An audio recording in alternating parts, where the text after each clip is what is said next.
sei se foi. Ah, foi. Foi. Então, Franzolin, já que você começou a gravação, fica ao encargo de fazer o encerramento também da Tá gravação. bom, pode ficar Minha tranquilo. autoria, Bruna, se você puder, porque o Cláudio acho que não vai saber, me coloca como Diga. pessoa que pode fazer apresentação de trabalho aqui para vocês. É que, na verdade, quem tem autorização para fazer isso é o Franzolin. Mas espera aí, eu vou dar um jeito. Isso porque quem fez a... Professor, tentei aqui, ver se você consegue agora. Coloquei a como Letícia apresentador. consegue. Não, ainda não. Somente organizadores e apresentadores podem compartilhar. É gozado que eu que abri o... né? Gente, eu Manda vou para tentar mim, de novo. eu abro aqui, José. Professor, tenta de pronto, novo.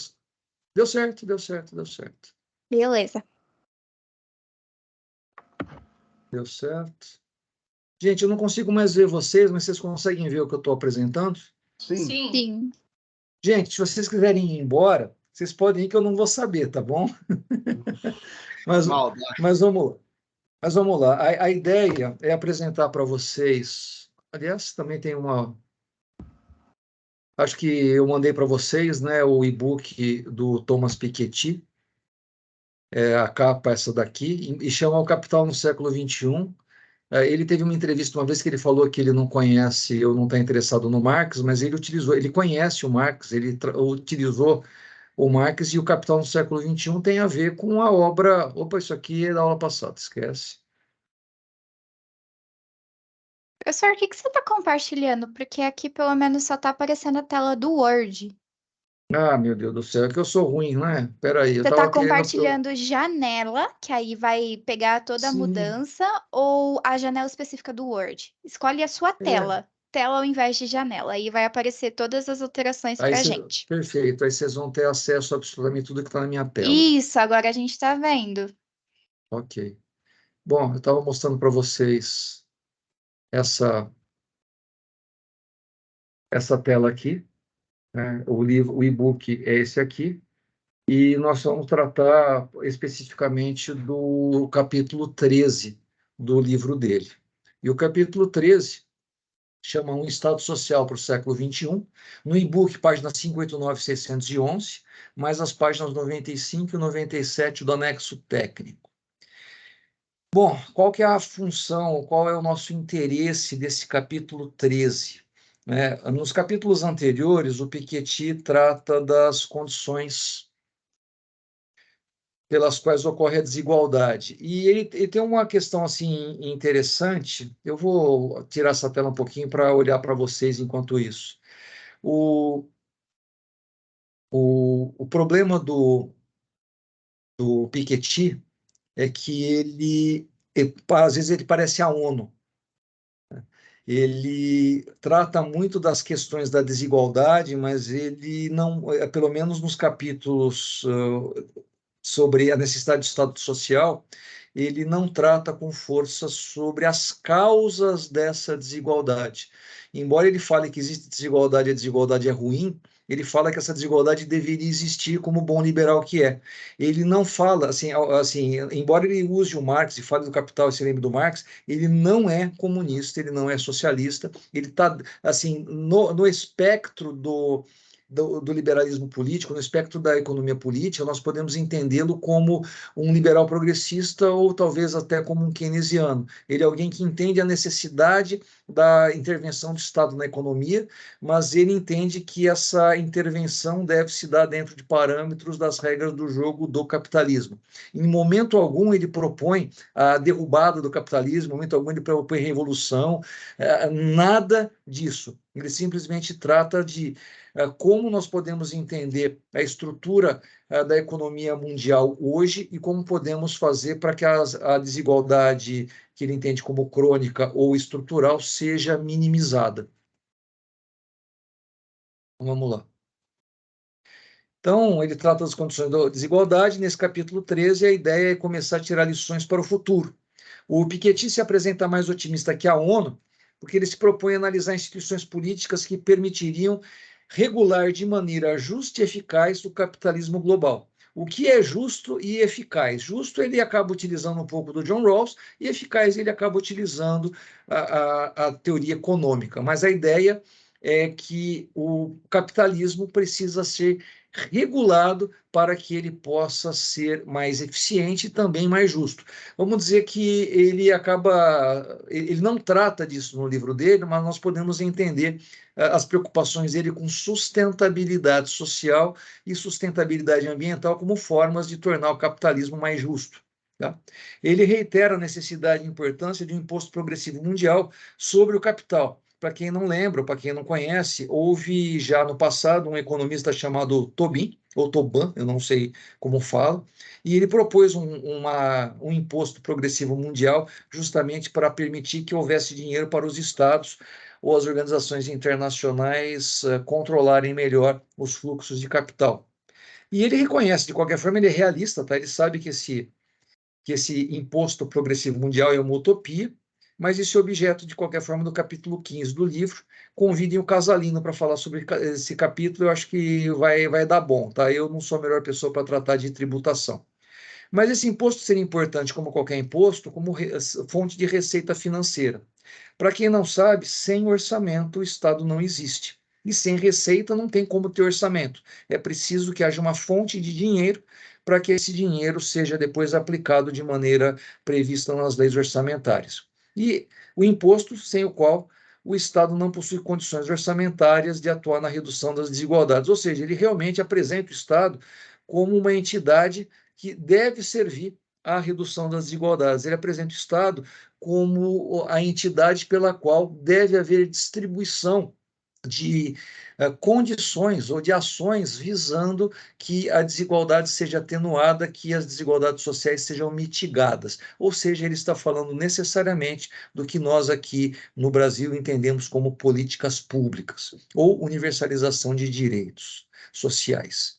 Bom, com poucos recursos, talvez o Estado só tenha condições de exercer suas funções soberanas e mais nada. E aí é a base da ideia liberal do Estado mínimo, né? Quanto menor for o Estado, menos imposto ele cobra, e cobrando menos imposto, ele é enxuto e todo mundo fica feliz porque não paga imposto.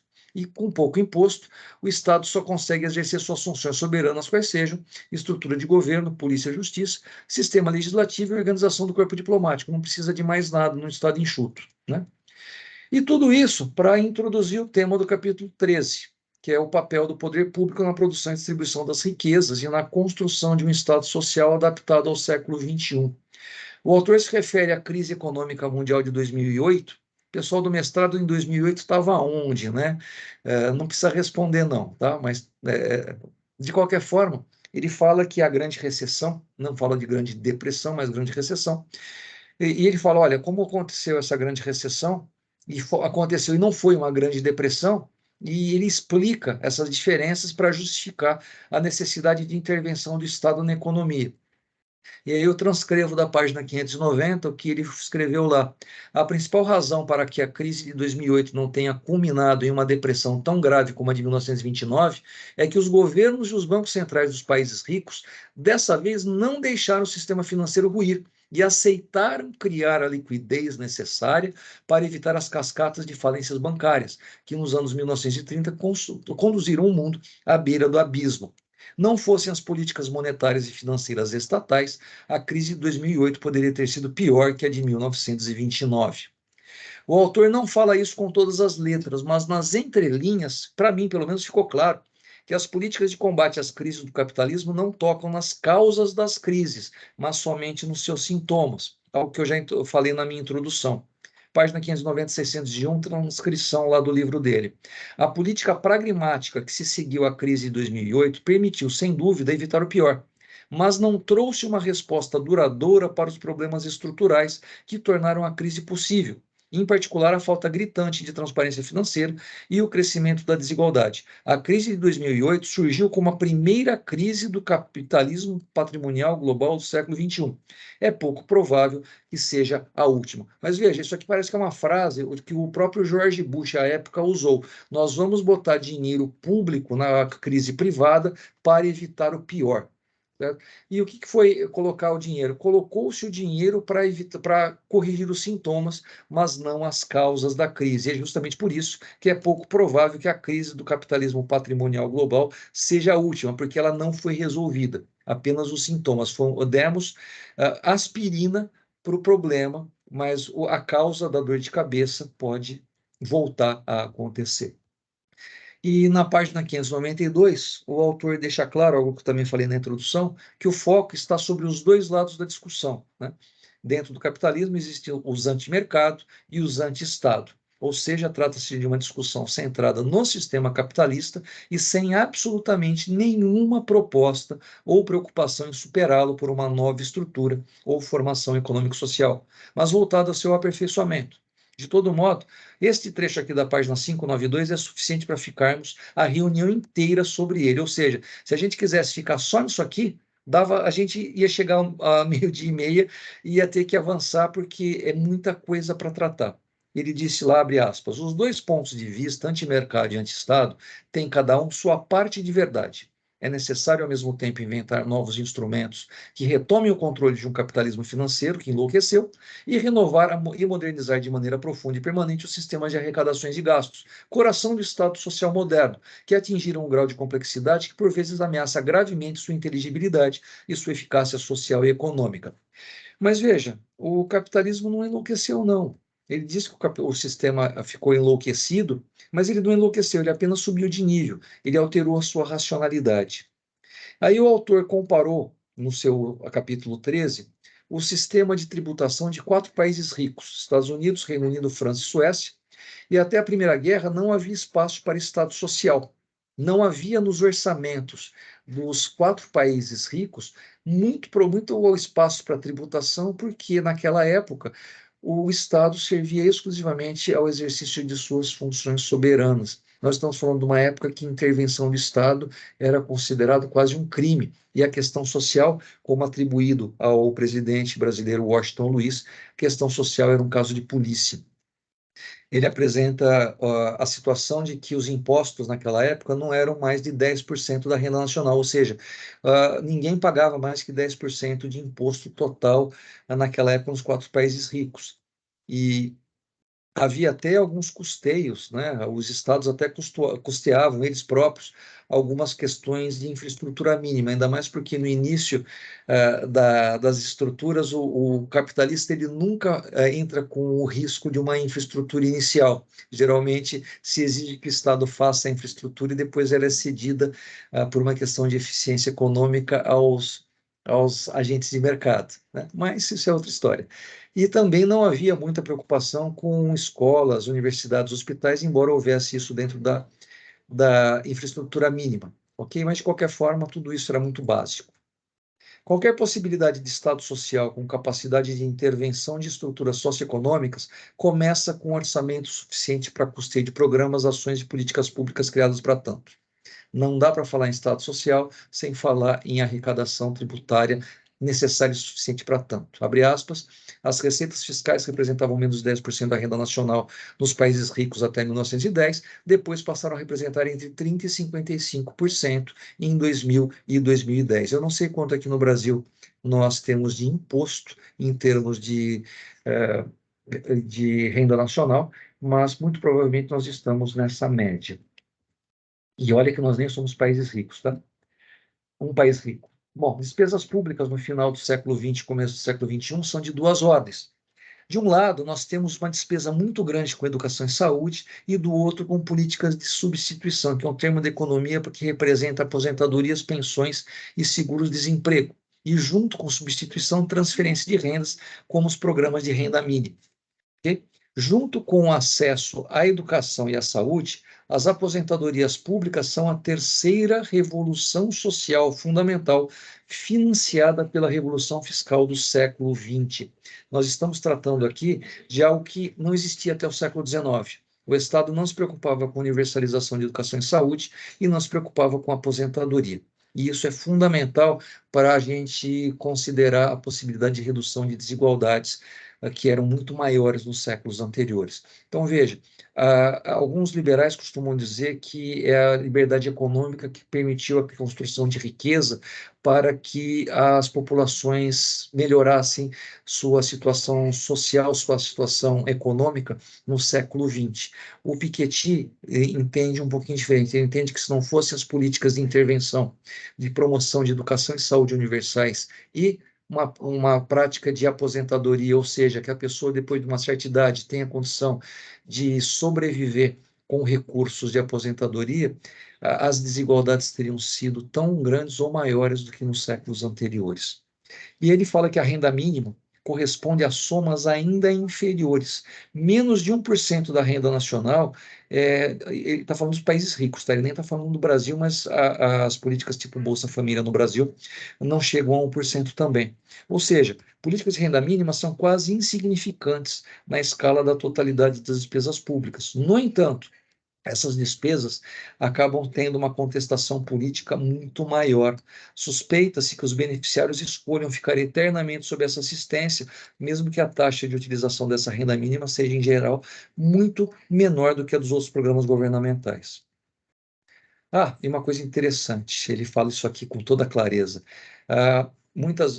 Observamos que o tipo de debate de renda mínima social, tanto nos Estados Unidos como na Europa, é muito forte. E nos Estados Unidos ele ainda brinca. Nos Estados Unidos, a mãe solteira, negra e desempregada representa a repulsa absoluta por aqueles que desprezam o magro estado de bem-estar social norte-americano. E na nota de rodapé 17, lá do capítulo 13, o autor afirma que para a população pobre e negra, quem faz as vezes de estado de bem-estar social é o sistema penitenciário. Eu não sei se vocês assistiram Tempos Modernos, mas o Charlie Chaplin, numa época de extrema pobreza, na década de 30, ele acaba sendo preso por um crime que ele não cometeu e ele se sente muito bem na prisão, porque lá ele comia várias refeições por dia, tomava banho, dormia numa cama quentinha, não tinha que pagar aluguel. E quando ele sai da prisão, ele quer voltar para lá. E não sei se o Piketty pensou no Tempos Modernos do Chaplin para falar isso, mas ele disse claramente, ele escreveu isso na nota de rodapé 17,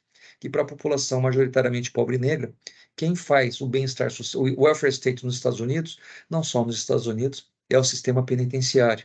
Em 2013, os dados apontaram que 1% da população masculina total dos Estados Unidos estava atrás das grades. Ponto.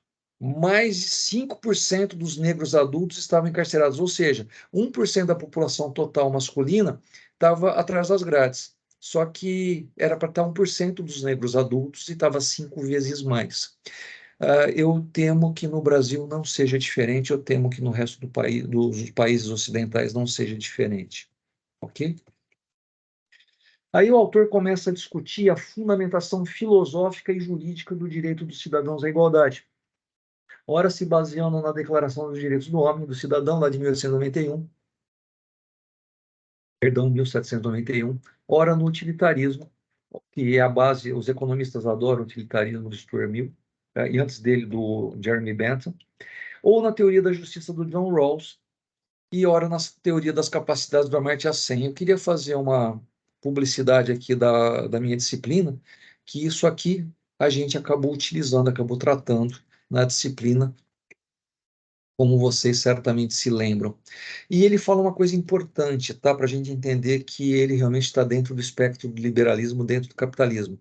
Ele entende que a desigualdade dentro do sistema econômico é aceitável dentro de certos parâmetros ou de certos limites. Ele não vê problema nenhum na existência de bilionários, desde que isso aconteça para atendimento de certas finalidades. Não, ele não fala de bilionário, tá? Eu que criei aqui essa situação. O autor se mostra sensato ao afirmar que princípios teóricos e abstratos permitem concordância dos vários grupos sociais, mas apenas a deliberação democrática permite definir na prática os limites da igualdade.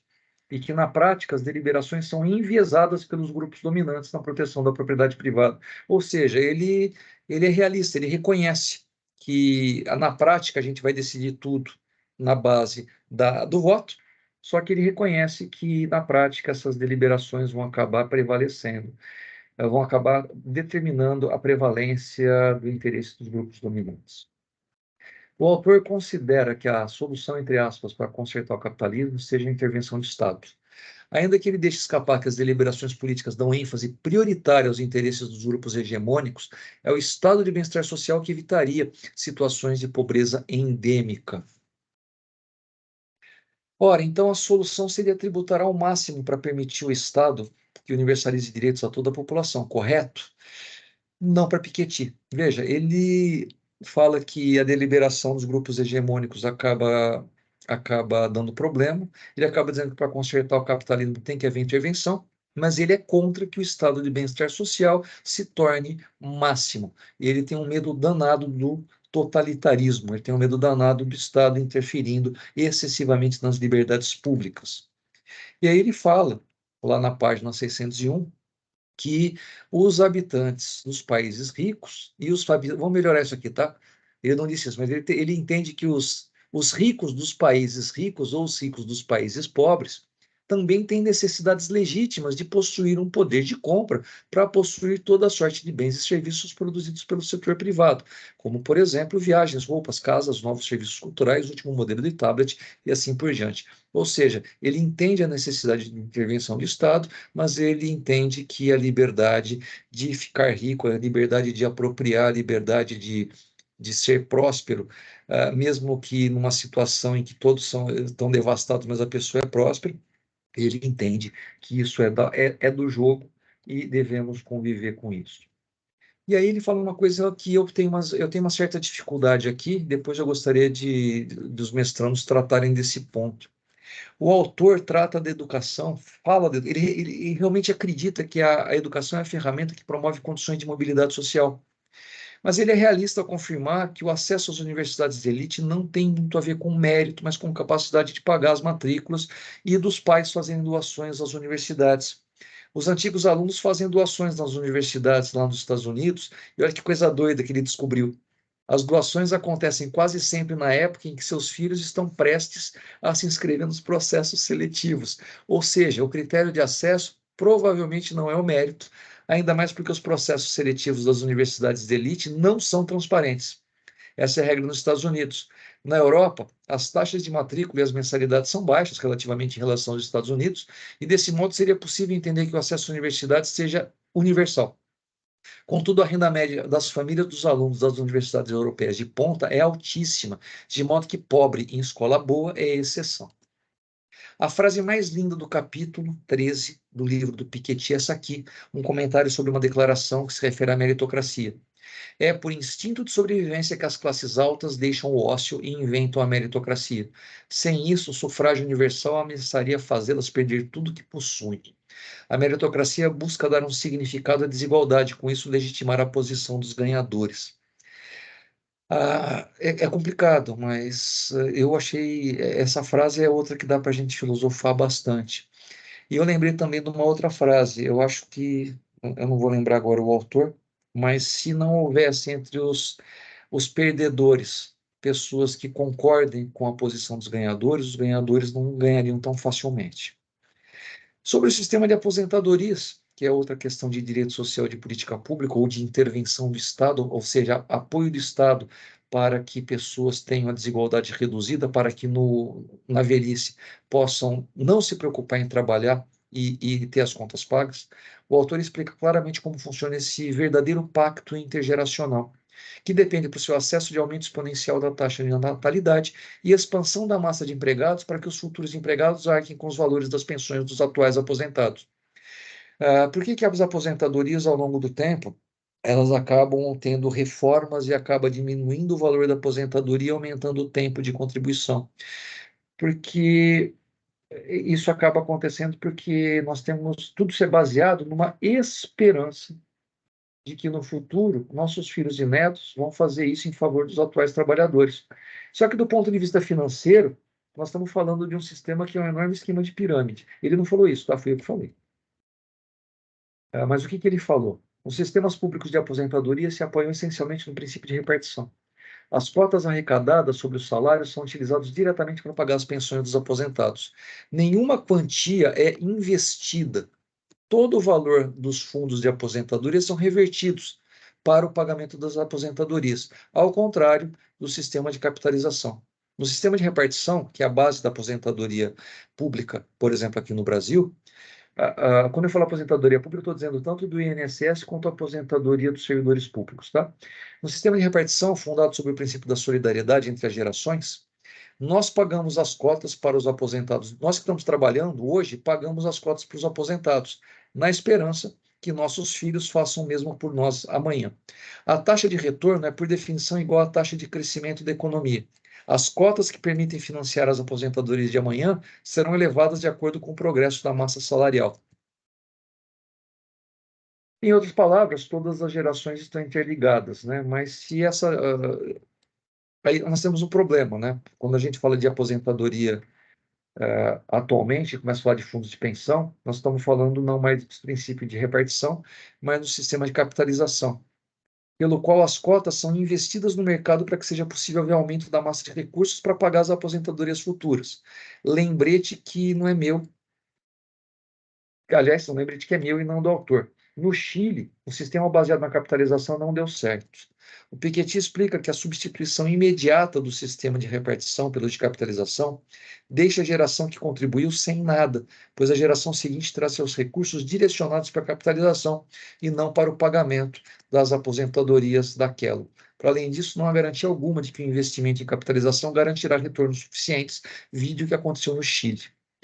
E falando sobre o Estado Social como algo universalizado até para os países pobres, o Piketty afirma: muito grande essa consideração, mas acho que vale a pena ficar com essa última parte. O desenvolvimento de um Estado fiscal e social está intimamente ligado ao processo de construção de um Estado. Simples assim. Se nós não tivermos uma estrutura de universalização de direitos, vou melhorar isso, se nós não tivermos uma estrutura de universalização de direitos, nós não teremos os direitos universais. E para termos essa estrutura, nós precisamos construí-la e pagar por sua manutenção. E a única forma de construir e pagar por sua manutenção é por meio de arrecadação tributária e a partir de imposição orçamentária dessas destinações. Eu acho que com isso eu encerro a apresentação e vamos salvar isso aqui e paro de compartilhar. Gente, foram 6 páginas, eu posso transferir para vocês depois, compartilhar. Aliás, eu posso fazer isso daqui a pouquinho no grupo e estou à disposição para a gente conversar a respeito desse texto.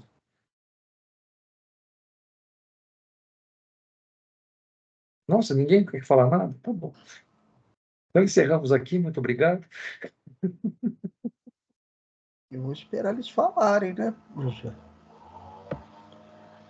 Tem uma mão levantada aqui, acho que o Vitor Henrique. Ô, Vitor, seja bem-vindo. Vitor, se eu não me enganado, é aluno da iniciação científica. A vergonha aí, mestrando. Professor, isso me lembrou bastante algo que ainda preciso estudar, mas algo que me chamou bastante atenção, que seria quanto ao desaparecimento das classes médias, que pelo que eu estava vendo, né, preciso ainda me aprofundar mais no tema. Então, se eu falar alguma gafe aqui, alguém souber de alguma coisa, por favor, pode me corrigir, sem nenhum problema. Mas, junto com esse problema, né, da estruturação do serviço público, né, por assim dizer, no geral, no sistema de pagamento das pensões, isso me lembrou também como, aos poucos, a classe média vem perdendo poder financeiro e acaba aumentando uma desigualdade entre aqueles que possuem condições financeiras, né, e aqueles que não, aqueles que começam a perder essa condição financeira de ter um sustento mínimo, uma vida mínima. Não, claro que não que eu esteja aqui dizendo que a classe média é uma pobre coitada aqui no Brasil. Para de se justificar e faz logo a pergunta, Vitor. Oi. Para de se justificar, faz logo a pergunta.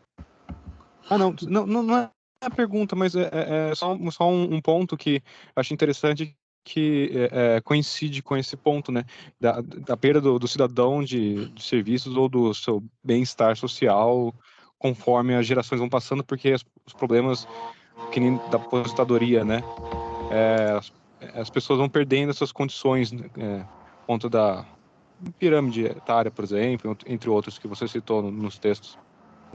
na folha. Eu não tenho nenhuma pergunta, não, é só uma nota mesmo. Beleza. Ó, com relação à classe média, duas coisas importantes, tá? A classe média não é classe social. Classe média é classe de consumo. Tá? A classe média é formada por um grupo, geralmente de profissionais liberais ou de profissionais, agentes públicos bem remunerados ou diretores de empresa bem remunerados, que possuem uma remuneração, tem um salário que lhes permite ter um padrão de vida relativamente superior à massa dos trabalhadores. E existe na classe média duas características interessantes. A primeira, a classe média, em regra, é muito desconfiada do Estado. A classe média, ela não confia nos serviços públicos. A classe média tem plano de saúde, a classe média tem previdência privada, a classe média estuda em escolas particulares e põe os filhos nas escolas particulares. A classe média tem a classe média, ela desconfia que o Estado, e outra, como ela arca com todos esses custos, ela entende, em regra, que o Estado não deveria se preocupar com essas coisas, simplesmente porque ela não usa. Certo? E existem outras situações a respeito disso, mas o Estado acaba sendo fundamental em certas políticas para manter a qualidade de vida, inclusive da classe média. Vitor, você quer falar mais alguma coisa? Sua mão está levantada ainda. Não, perdão, minha mão ficou levantada mesmo, mas eu notei aqui o que o senhor disse aqui. Obrigado. Beleza. Eu mandei no grupo o esboço, tá, gente? Eu acho que quem está com a mão levantada agora é a Letícia. Sim, sou eu.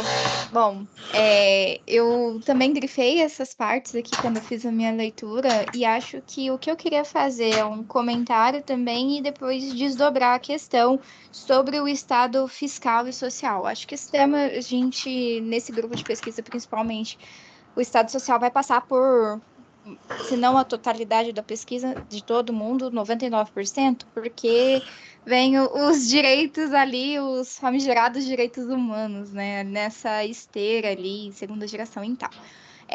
Mas o que é uma preocupação do autor, o ponto de luz amarela foi que no processo da questão fiscal e da questão da abertura dos países às importações, a questão do mercado global, né? Que eu perdi a página aqui, mas ele fala que não foi aquela abertura lenta, gradual e segura, foi uma questão de nos países em desenvolvimento e países pobres.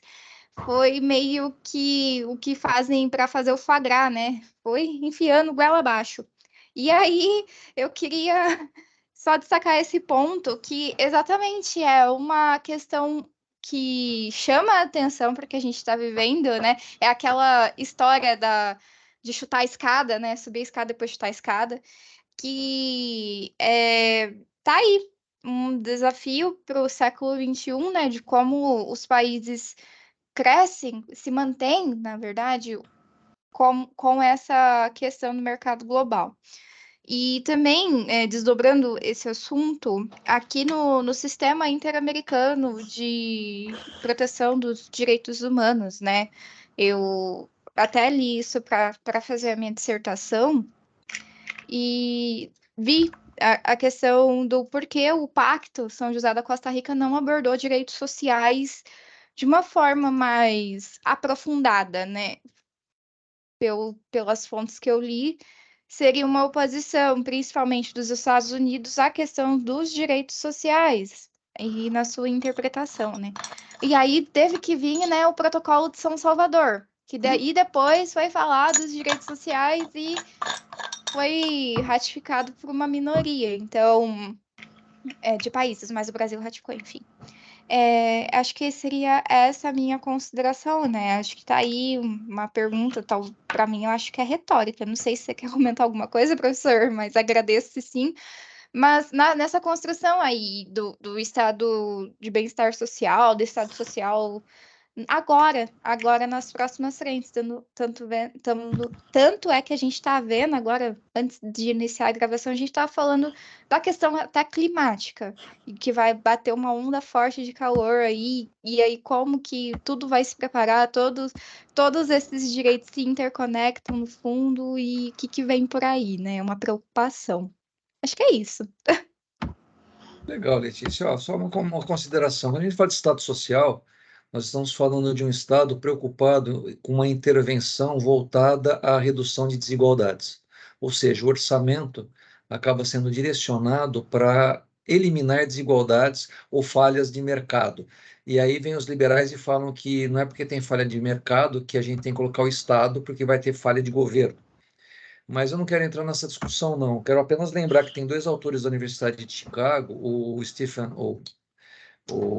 Holmes e o Cass Sunstein, que eles têm um livro de 99, está traduzido em português como O Custo dos Direitos, porque as liberdades públicas dependem da tributação. Em inglês não vou lembrar agora, The Cost of Rights, eu acho que é o nome.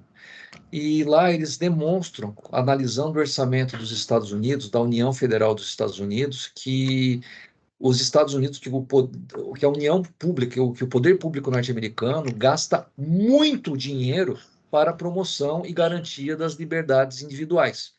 Nada impediria que aquele dinheiro todo fosse direcionado para outras coisas, mas aquele Estado gasta dinheiro com o que a gente pode chamar de funções soberanas. Ele gasta muito dinheiro, gasta muito, excessivamente, para o exercício de funções soberanas. E não se preocupa muito com a promoção de condições para redução de desigualdade. Claro que quando acontece um evento catastrófico, por exemplo, um furacão passa por cima de Nova Orleans, o governo cria uma política pública para restaurar, para reconstruir a cidade. Quando teve em 2008 a crise fiscal e financeira, o governo norte-americano botou trilhão de dólares nos bancos dos Estados Unidos para que aquilo fosse no máximo uma recessão e não uma depressão. Ou seja, existem decisões políticas e existem decisões valorativas da sociedade sobre o que fazer com o dinheiro. O Estado social não é um Estado que gasta muito, é um Estado que gasta com redução de desigualdade, ok? Bruna? Beleza, professor. Então, duas coisas. Uma, só para mencionar também algo relacionado com a pergunta do Vitor, lá que você tinha falado sobre a classe média, que ela é contra o Estado gastar com algumas coisas, tipo educação, saúde, porque ela não usa. Também acontece uma questão muito de desinformação para existir a sua opinião. Por exemplo, pouco se sabe sobre a relação do serviço até privado de saúde, tem muito envolvimento com o SUS. A gente está vendo isso agora, com pandemia, com questões de doação de órgão, o exemplo do Faustão, por exemplo. Mas a relutância da classe média a isso vai muito na questão de desinformação. Agora, uma pergunta que eu queria fazer é sobre a sua opinião nessa questão de tributação, arrecadação, que você já sabe que eu gosto de falar disso, que o próprio texto dizia que a carga poderia chegar a, por exemplo, 2/3 ou 3/4, acho esse que é o valor que eles usam, se fosse usado de forma transparente.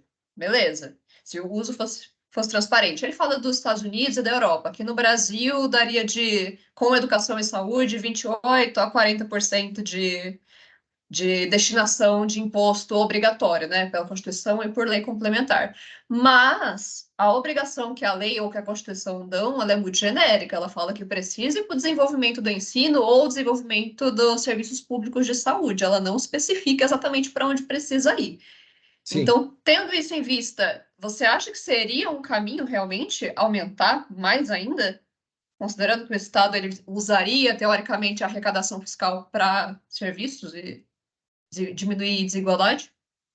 Olha, quando a gente fala, são duas coisas um pouquinho diferentes. Os dados que o Piketty utilizou, ele falou o seguinte: olha, a renda nacional no Reino Unido ou na Suécia, ela sofre tributação da ordem de 40%. Ele não disse que esses 40% são investidos em educação e saúde. Ele disse que do total arrecadado, há uma distribuição, e essa distribuição é basicamente dividida em dois grandes grupos. De um lado, educação e saúde, mas ele não fala quanto cada país gasta com educação e saúde, e de outro lado, as questões de substituição e transferência. Então, ele está dizendo que são dois grupos assim, são dois grandes bolos orçamentários que são direcionados para se gastar dinheiro. E por que são bolos orçamentários de Estado Social? Porque é dinheiro público investido em estruturas voltadas à mitigação de desigualdade social. Eles entendem que, eu particularmente tenho uma dificuldade para achar que a educação mitiga a desigualdade, embora no longo prazo isso seja verdade. Mas o que efetivamente retira ou mitiga a desigualdade é a universalização de saúde e previdência pública. São os dois grandes, são os dois grandes colchões sociais que o Estado Social promove ou deve promover. E eu não sei te contar, eu não sei se dizer como que a gente faria no Brasil, para um país tão grande, universalizar a educação de maneira que toda escola pública do Brasil seja um porto seguro, seja sei lá, um Colégio Rio Branco. O custo disso acaba sendo proibitivo no longo prazo. Por outro lado, olha que interessante, estrategicamente interessa ao país uma universidade pública de pesquisa e extensão forte. Tanto que no Brasil, tradicionalmente, as universidades públicas, elas continuam sendo centros de excelência e, geralmente, as pessoas que estudam nas universidades públicas são os melhores alunos dos colégios mais caros. Aí tem uma contradição interessante, e que a gente pode discutir eventualmente numa outra oportunidade, mas aqui não vai caber.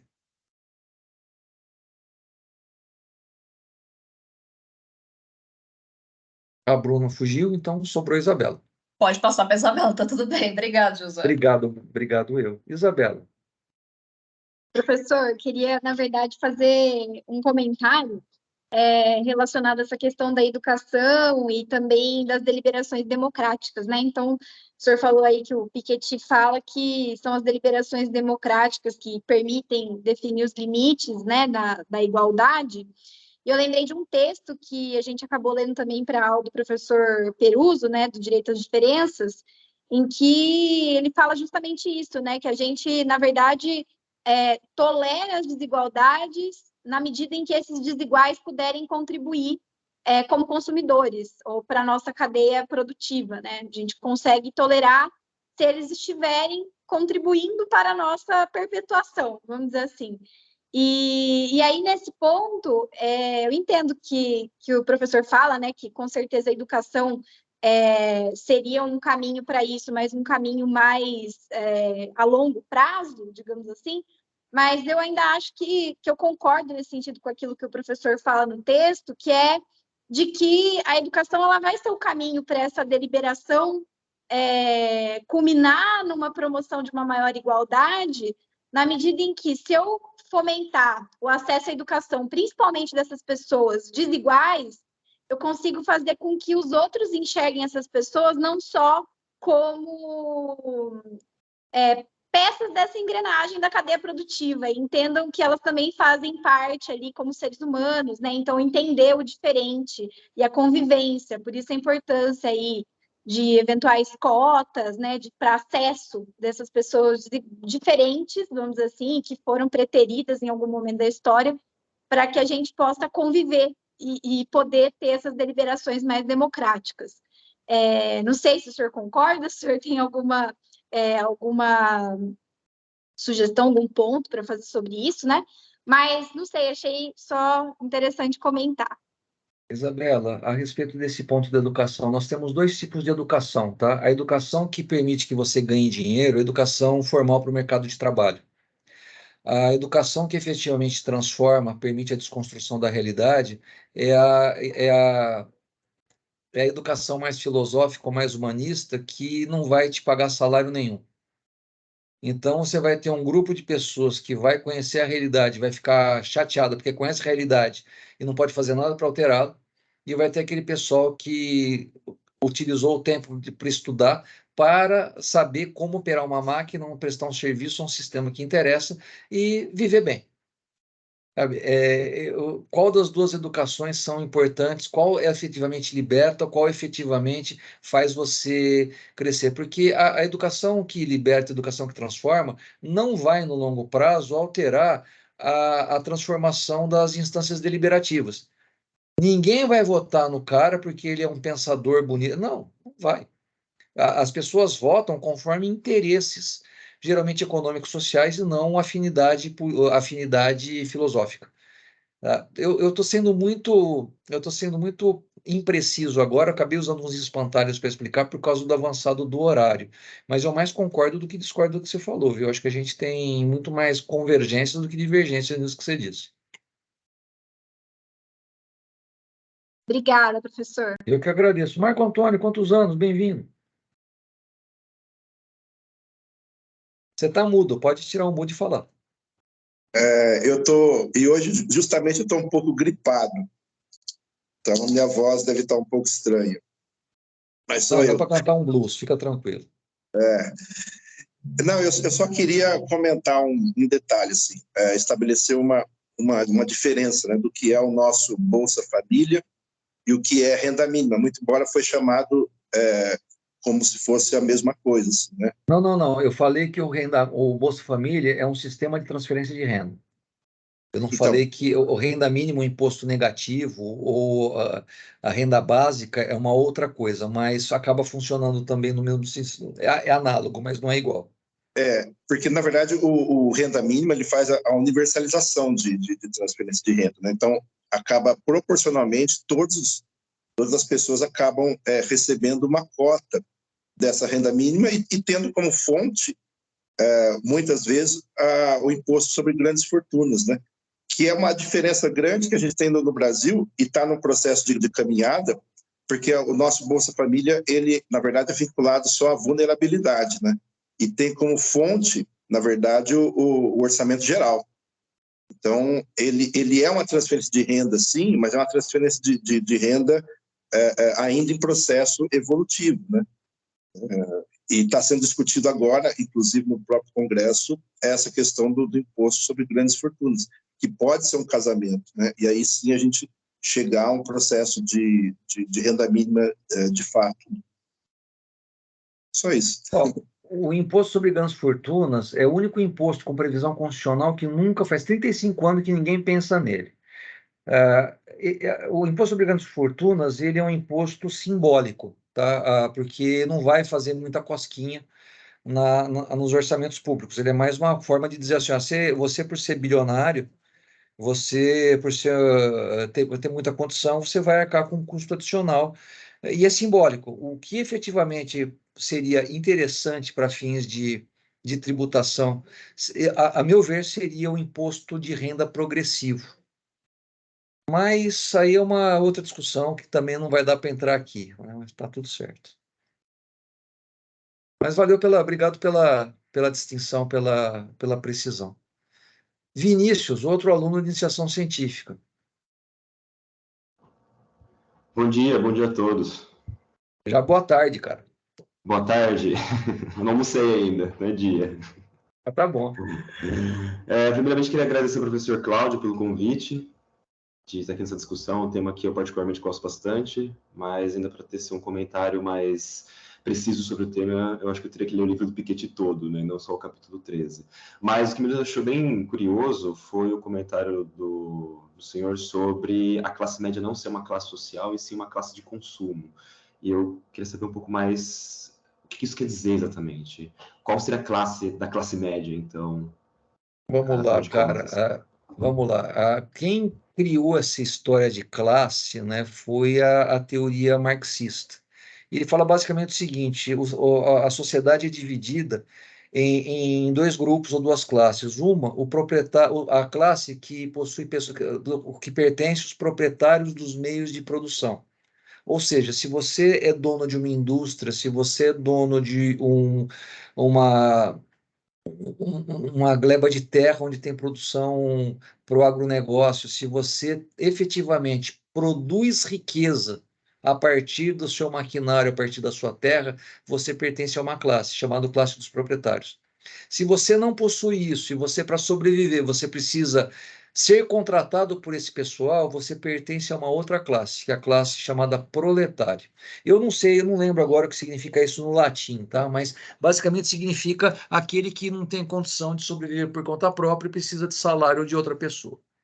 Existem algumas pessoas que são regiamente pagas por remuneração por vencimentos. Por exemplo, acho que todo mundo concorda que os procuradores do Estado, os membros do Ministério Público, os juízes de direito, eles têm uma remuneração bem razoável, né? Eu acho que não dá para dizer que eles não sejam bem remunerados e é importante que seja assim, tá? Eles exercem uma função de Estado importante e a remuneração acaba sendo fundamental para que haja, no mínimo, a dignidade do cargo e evite problemas voltados a ele se interessar por botar a vontade dele na hora de fazer os julgamentos, etc. Mas eles não são proprietários de absolutamente nada. Se por acaso eles pararem de trabalhar, no mês que vem eles vão ter dificuldade para pagar as contas. O cara é diretor de multinacional, ganha 3 vezes mais que juiz. Ele perdeu o emprego, ele não vai ter condição de se manter por muito tempo. Já o proprietário, se por acaso não trabalhar, porque vai ter alguém trabalhando por ele, vai ter renda. Então, o que distingue as classes, segundo a teoria marxista, é a propriedade dos meios de produção de riqueza. Tá? E aí tem aquela história que os meios de produção de riqueza, para que houvesse igualdade entre todas as pessoas na sociedade, fossem confiscados pelo Estado, ou seja, os proprietários dos bens de produção não teriam mais o direito de serem proprietários desses bens, que seriam confiscados pelo Estado e todo mundo trabalharia e receberia segundo a sua produção própria. Tá? Essa é a ideia apresentada lá na teoria. O que é classe média? A classe média é um pessoal bem remunerado que não tem a propriedade dos meios de produção. Por isso que eu falei que é uma classe de consumo. São pessoas bem remuneradas, que têm uma possibilidade muito boa de viajar, de ter tablet, de ter acesso a bens culturais, de ir no show do Bruno Mars a hora que quiser. O Rodovalho deve ter levado pessoas também para o The Town, né? Não foi só o Claudio Franzolin que fez isso, né? E, assim, mas se nós pararmos, o Rodovalho, o Cláudio e eu, Marcão, todos nós aqui, como nós não somos herdeiros, né, se nós pararmos de trabalhar, nós efetivamente não teremos condição de nos manter por muito tempo. É isso que significa classe média. Tá? Mas classe média, na verdade, é o que alguns autores chamam de pobre premium. Tá? É só isso. Entendi. Mas isso, então, tem que ser... isso é dito baseado na teoria marxista, porque se a gente for, por exemplo, Exato, olhar né? Na teoria do velho barbudo. Porque na teoria do Weber, por exemplo, eu sei que já é um pouco mais complexo do que isso, né? Classe... Por isso que eu perguntei, né? Porque já classe social, ela importa, leva em consideração outras questões, outros fatores, além de ser dono do meio de produção ou não. Então, por exemplo... Assim, cara, tem o Weber, tem outro cara que trabalha com classe social, se eu não estou enganado, é o Merton, tem também um pouquinho de sociedade industrial do Emílio Durkheim. Eles têm algumas discussões a respeito disso, mas eu não sei se há tanta diferença assim entre o posicionamento deles. E quando o Marx fala em luta de classes, ele está dizendo o seguinte: olha, tem um grupo que quer continuar proprietário e tem um grupo que quer ganhar mais, tá? Quer sobreviver. E a discussão sobre direitos acaba efetivamente vindo de uma questão interessante, porque a classe média ela não é a proprietária dos bens de produção e ela paga imposto, às vezes, muito maior do que o grupo dos proprietários, né? A família as famílias donas do capital financeiro do Brasil, eu duvido que paguem imposto, porque eles têm condição de. Eles têm uma estrutura tributária brasileira tão complexa que, olha que coisa doida, no Brasil, desde o governo Fernando Henrique Cardoso, eu estou falando num governo que depois veio o governo petista, depois veio o governo do Temer, depois veio o governo do Bolsonaro, agora é governo petista de novo, e em momento algum houve, e isso é ato administrativo, o presidente pode, por decreto, falar assim, a partir de hoje, volta a tributação sobre lucros e dividendos de pessoas jurídicas. A família dona do Itaú, a família dona do Safra, recebe lucros e dividendos bilionários e não paga imposto de renda sobre isso, sob o argumento que o banco já pagou imposto de renda antes de fazer a distribuição dos lucros e dividendos. Se você acha isso justo ou injusto, não me compete falar. Mas veja, isso, assim, o Rodovalho, Cláudio e eu, a gente até gostaria, sei lá, de não ter que pagar 27,5% do salário, mas já vem descontado. Isso que a gente depois tem a declaração de ajuste no ano seguinte. Tá? Então, proporcionalmente, a classe média acaba se sentindo injustiçada porque paga mais imposto que os proprietários e acaba achando e outra, como não acaba não usando os serviços públicos na mesma medida das pessoas mais vulneráveis, ela acaba achando que Estado é que é o grande inimigo, né? Mas aí é uma outra discussão também. Entendi, professor, perfeito. Obrigado, viu? É isso. Franzolin. Eu achei injusto que você só falou do Bruno Mars. Eu fui assistir outros shows também, tá? Pô, você viu nem Mato Grosso também, né, cara? Deixa eu te falar só uma. Na verdade, eu gostaria de ouvir uma Que opinião. inveja sua, cara. 80 anos de idade de Mato Grosso, você foi lá assistir. 82. Ah, desculpa. Sem querer avançar no tempo, no ano do Fernando Henrique, houve uma grande preocupação para ajudar o. Foi criado o PROER, para apoiar as instituições financeiras, né? Sim.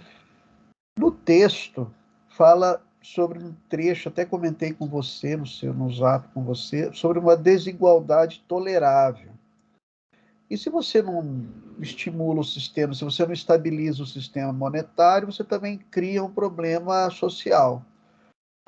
Na verdade, eu queria a sua opinião. Você acha que agiu corretamente ou não agiu corretamente? Você acha que deve haver, ou deveria ter havido realmente um apoio para a instituição financeira por conta daquele período de instabilização econômica ou não?